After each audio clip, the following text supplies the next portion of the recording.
Աստված հավատարիմ է։ Դեյվիդ Վիլկերսոն, օր հոկտեմբերի 17։ Հիսուսին կապված։ Պողոսը հաճախ իրեն անվանում է Հիսուս Քրիստոսի կապվածս, Եփեսացիս 3 գլուխ 1 խոսք։ Եփեսացիներին ուղված թղթի 4 գլխի 1 խոսքում նա ասում է, որ Տիրոջ բանտարկյալ լինելը իրականում իր կոչումն էր։ Նա դա համարում էր Աստծո շնորհքի պարգևն իրեն։ Պողոսը գրեց Տիմոթեոսին. «Ուրեմն ամոթ մի համարիր մեր Տիրոջ վկայությունը, և ոչ էլ ինձ, որ նրա կապվածն եմ, այլ միասին չարչարվիր ավետարանի համար Աստծո զորության համեմատ»։ 2 Տիմոթեոս 1 գլուխ 8 խոսք։ Նույնիսկ իր առաջացած տարիքում առաքյալը ուրախանում էր, որ Տիրոջ կապվածն է և որ դա Աստծո կամքով է եղել։ Ինչպես ծերունի Պողոսս և հիմա էլ Հիսուս Քրիստոսի կապվածս։ Փիլիմոն 9 խոսք։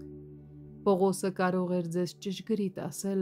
թե Տերը որ ժամին կապեց և գերի դարձրեց նրան։ Նա Դամասկոսի ճանապարհին էր։ Քահանայապետի նամակները ձեռքին վճռականորեն տրամադրված քրիստոնյաներին Երուսաղեմ վերադարձնելու համար։ Նա մահվան սպառնալիքներ էր շնչում Տիրոջ աշակերտների դեմ, լի ատելությամբ, դառնությամբ և զայրույթով, Աստծո հանդեպ իր սխալ ուղղությամբ եռանդով ուղղված։ Երբ Պողոսը մոտենում էր Դամասկոսին, հանկարծակի նրա 4 կողմովը լույս փայլեց երկնքից։ Այս լույսը, Քրիստոսը, լիովին կուրացրեց նրան։ Պողոսը բազմիցս վկայում էր, որ իրեն ձեռքից բռնել և ինչպես անօգնական գերի տարել են Դամասկոս։ Նա 3 օր անցկացրեց մեկուսացված սենյակում, ոչինչ չտեսնելով և ոչինչ չուտելով։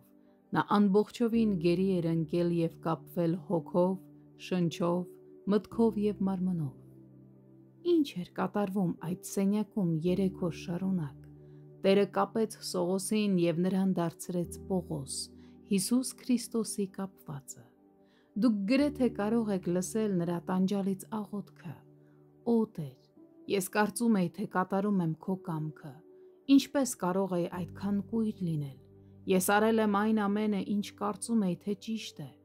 Այլևս չեմ կարող վստահել սեփական մտքերիս»։ Թող որ մեր աղոթքը նմանվի Պողոսի աղոթքին. «Տեր Հիսուս, կապիր ինձ քեզ և վերցրու իմ մտքերը, իմ սիրտը, իմ կամքը և առաջնորդիր ինձ այնտեղ, որտեղ որ դու ես ուզում, որ գնամ»։